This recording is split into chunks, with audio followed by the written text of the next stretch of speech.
ولا تحسبن الذين قتلوا في سبيل الله أمواتا بل أحياء عند ربهم يرزقون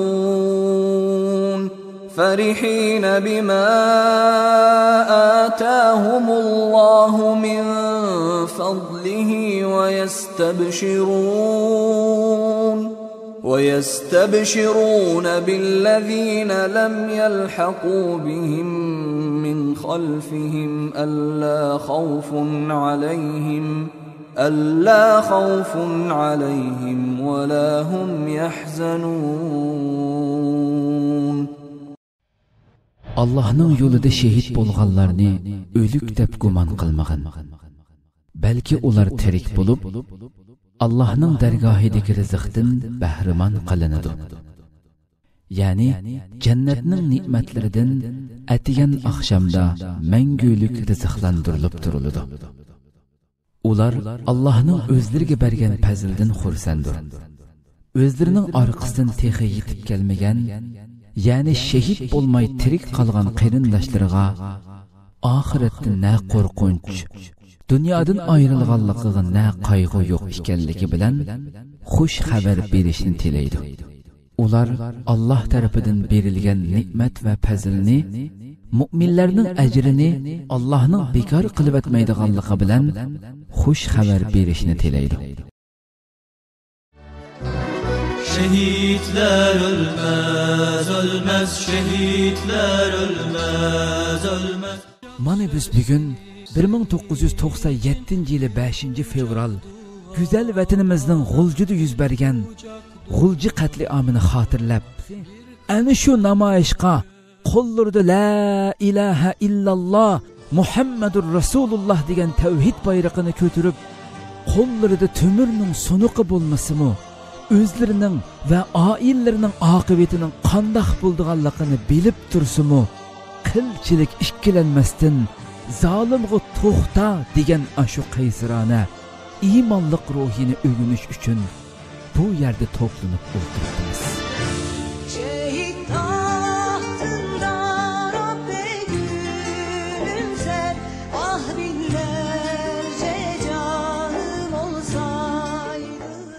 G'ulja 1944 yılı qurilgan Sharq Turkiston Cumhuriyetiga shahid bo'lgan va sohibxonlik qilgan ona yurtimiz.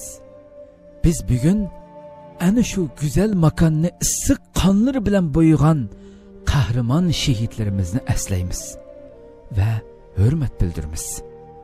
5 fevral yuz bergan qatliamda yüzlerce xushfe'il botir o'g'il qizlarimiz yovning vahshiyona qirg'inchiligida shahid bo'ldi. Ashu güzel makan qonga bo'yaldi, xalq yig'ladi, dunyo titradi. Sharq Turkiston xalqi Xitoyning ishg'oliyatini qabul qilmaydiganligini, zulm va nohaqchilikqa sukut qilmaydiganligini yana bir qatim dunyoga jakarladi. Bu qonliq voqeada nurg'un yosh botir o'g'il qizlarimiz shahid bo'lgan bo'lsa-mu, xalq g'aflatdan uyg'ondi. İşgaliyetke, zulümgü baş egmedi. Nahaqçılıkka sükut qilmay, köksini kerip meydanga çıktı. Hürlük ve erkinlik sadalarını yangratdı. Ana o kahraman kız yigit şehitlerimiz, tuluq qorallangan, aç qalgan böğrülerdek vahşileşken Xitaylar aldıda, tiz bükmestin, xuddi barın yigitleri qandaq batırlıq körsetken bolsa, ular mı şulardek, hatta ulardan aşırıp pidakarlık körüstüp, issiq canlarını mertlerce Rabbiga teslim qilishdi. Zalim kapırlar bu vahşi qatliamı bilan Uyghur xalqining qalbida yalqullavatgan bu o'tni o'chirmoqchi, ularning irodasini so'ndirmoqchi bo'lishdi. Ammo kapırlarning hilesini yo'qqa chiqarg'uvchi Rabbimiz xalqimizning qalbidagi irodani kun siri kuchaytdi. Düşmanga bo'lgan nafrat, qarshilik ulg'aydi. Qonliq G'ulji qatliamidan keyinmi vatanimizning har taraflarida Xitoyga qarshi harakatlar to'xtamay davom qildi va dal 12 yildan keyin bu qatim Urumchida portildi. Ürümçi qatliamidan ta bugungacha vatanimizning har qaysi shahar nohiyalarida zo'ravon hokimiyatning nohaqchilik va zo'migarliklariga qarshi o'zlarining haq huquq, izzat obro'yini, diniy e'tiqodini va oila farzandlarini qo'g'dash yo'lida yuz bergan yuzlagan cho'ng kichik voqealarda minglagan qarindoshlarimiz shahidlik sharbatini ichdi. Qog'iliq nohiyasidan katta olim Abdulhakim Mahsumajimmo turmadan chiqmayla jaholat asoratida ezilgan bechora millatimizni oqartish xizmatiga tutish qildi. 1989-yilga kelganda uning madrasasidagi talib soni 5000 dan eshib ketgan edi. Bu qisqagina vaqt ichida uning qo'lida va vatanimizning har qaysi shahar yezilaridagi ozg'ina sondagi olimlarning qo'lida necha 10 ming talib yetishgan va ularmi qo'lidan kelishcha xizmat qilishga otlangan edi. Abdulhakim Mahsumajimning qo'lida yetishgan shogirdlardan Abdulhakim xon Mahsumajim, Abdukerim Abduvali, Muhammad Abdullah, İdris xon, Yimit Talib, Osman Qari qatorliqlar va yuzlargisi qo'lga elindi. Hatto ba'zilari chet ellarga hijrat qildi.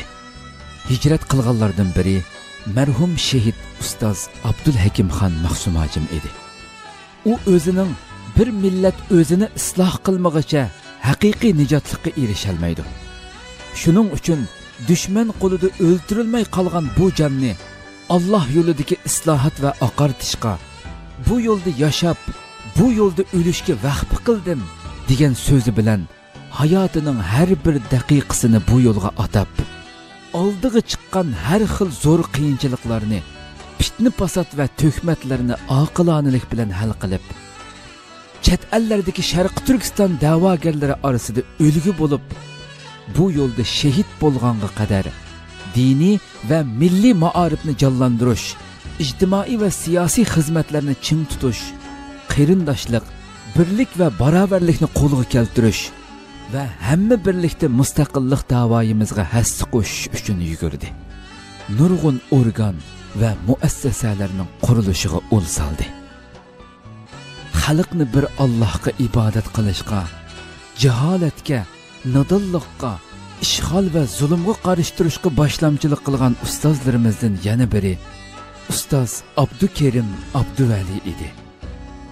Muhtaram ustoz 1980 va 1990-yillar orasida Sharq Turkistonning har qaysi shahar va rayonlarini aylanib yurib, Uyg'ur ma'arifini taraqqiy qildirish, Uyg'ur yoshlarini to'g'ri yo'lga boshlash, Xitoyning kommunizm safsatalarini o'tkir fikrlari bilan bitchit qilib tashlashda avangardlardan bo'ldi. Ammo uning Xitoyning yuragiga sanchilgan xanjardek so'zlari tajovuzchilarning uningga qari qo'lini sunishi bilan natijalandi. Va 1990-yili 11-oyning 16-kuni uni qo'lga oldi. Ammo u Xitoyning butun hili-nayranglari, qiziqtirishlari, haq yo'lidan ozdirishga qilgan tirishchanliklari, tahdidlariga pisandmi qilmasdan turmada dal 28 yil zolimlar bilan tirkishib, aziz ruhini Robbiga taslim qildi. Ana shu oqartish xizmati uchun o'chmas to'kpilarni qo'shganlardan biri Muhammad Solih Damulla hojim edi.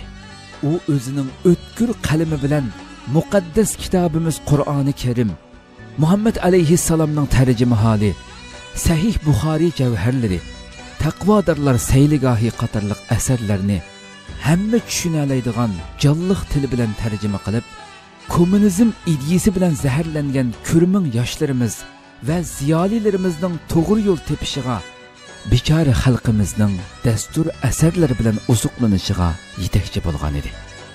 Biroq ana shu katta yetakchimizmi qattiq yashinib qolganiga qaramay, Xitoylarning jazo lagerida jazolanib, oxiri shahodat sharbatini ichdi.